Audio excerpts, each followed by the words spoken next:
40-day closure of the Eco Bridge, which started yesterday evening, is already taking its toll on Lagos residents. Recall that the bridge was reopened barely 2 weeks ago by Governor Babajide Sanwo-Olu, who urged for understanding from Lagosians, as there will be intermittent closures of the bridge to ensure the quality of work done is sustainable. Our correspondent Ayomide Ajeigbe joins us live now at the Alaka end of the bridge.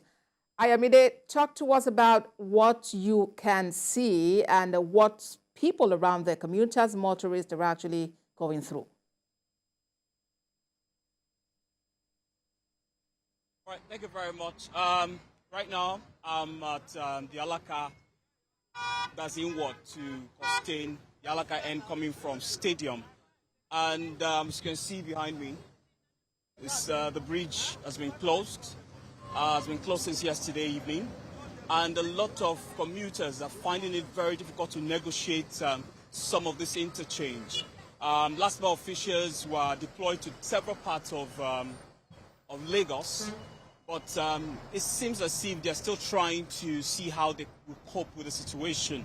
Earlier on, before now, there was a huge gridlock on this road. Now it's coming down, reducing slightly. But what I observed is that, as we all know, normally on a Monday, it's a very busy day, not just in Lagos, but everywhere. But maybe because of the hike in fuel price, there's no much movement. But then, you will understand that people who are already used to moving from the Costain area inwards of Alende and all of that are now disappointed. You recall that 2 weeks ago the governor reopened the bridge, even though he said that the bridge will still be subjected to integrity tests from time to time. What some of the commuters are saying, one or two persons I spoke to earlier, was that they should have allowed them to suffer, enough or suffer everything at once. That's the word he used, that they do not understand why the road will be closed and reopened, closed and reopened and all of that. But we understand that it was due to commuters, road users, Lagosians crying and saying they want to use this road. That is why the road was reopened in the first place. And of course, when things like that, like the inferno that made that bridge to be shut down in the first place, when it happened, you would expect naturally that integrity tests to be conducted from time to time. So Absolutely, this closure Ayo. is for 40 days, and we are still yet to come to terms onto how. And Ayo, indeed, of the 40 days, this is day one.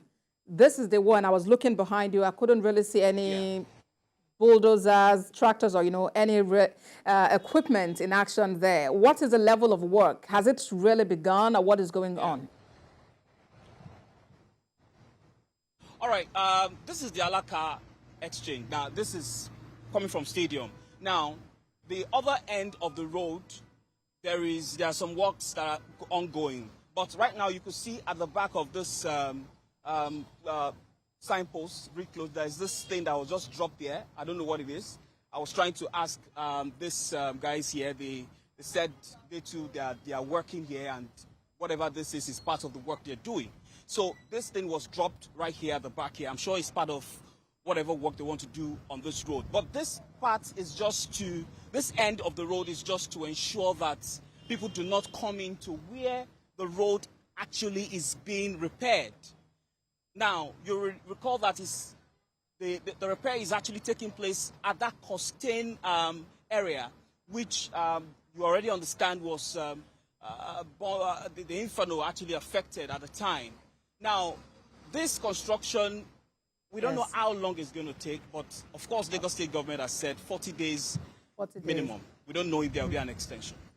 All right. So, well, I'm sure Lagosians are actually counting, and that does look like, some kind of change room or so. We'll definitely get to know more about that and other machineries being put in place by the contractors. Ayomide Ajeigbe for us there in Lagos.